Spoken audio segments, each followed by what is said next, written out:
Thank you, Mr. Chair.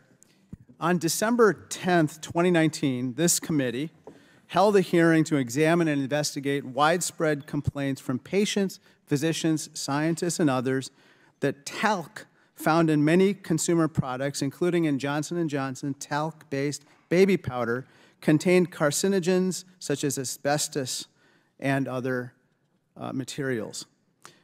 This followed a Reuters 2018 investigation saying that, quote, internal documents examined by Reuters show that the company, namely Johnson & Johnson's baby powder, was sometimes tainted with carcinogenic asbestos, and that J&J kept that information from regulators and the public, close quote. As part of this committee's investigation, the committee uncovered that there were indeed carcinogens in talc, that there was merit to Reuters' allegations, and that FDA testing was inadequate to determine its presence. Johnson & Johnson was invited to testify at this hearing, but declined to do so. According to a May 2020 Reuters article, more than 19,000 lawsuits had been filed by that point in time.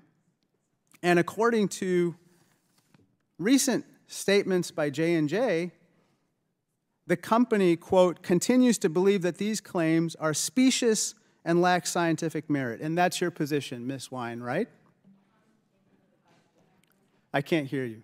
Apologies. Congressman, thank you for the question. That these claims lack scientific merit and are specious, correct? That is correct. Talc does not cause cancer. Correct. Well, that's your position. Interestingly, in May 2020, J&J announced that it would stop selling talc-based baby powder in U.S. and Canada, correct? And it doesn't sell talc-based baby powder in U.S. or Canada, correct? Congressman, it's just a simple question, ma'am. Talc was discontinued due to lack of consumer demand. That was a result of the widespread advertising funded by third-party litigation funders to spread the narrative that talc contains asbestos. And all these lawsuits, the 19,000 lawsuits, are specious and lack scientific merit, correct? Congressman, talc does not contain asbestos and does not cause talc. And that's your position. Cancer. I understand. And that's why you stopped selling baby powder. Now, let's see. In a recent interesting release, can you please put up the announcement that was publicized in the New York Times?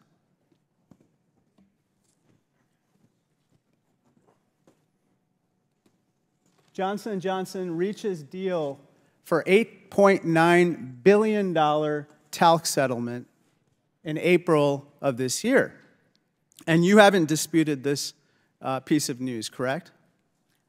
Congressman, that was a proposed settlement proposal. So you're withdrawing from the settlement? Congressman, the settlement was never agreed to by any of the parties.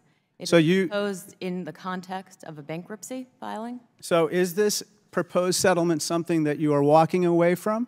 Congressman, pursuant to the bankruptcy judge's urging, we continue to engage in settlement discussions. However, do you walk away from this settlement offer or not? Congressman, $8.9 billion has been put on the table. Congressman. Do you dispute the accuracy of this headline? Yes or no? It's very simple. Congressman, we put a proposal forth in the context of a litigation matter for the settlement, which 60,000 claimants have now agreed to that. Now, do you agree? Have you put forward the proposal or not? Congressman, the proposal was put forth in the context of the bankruptcy.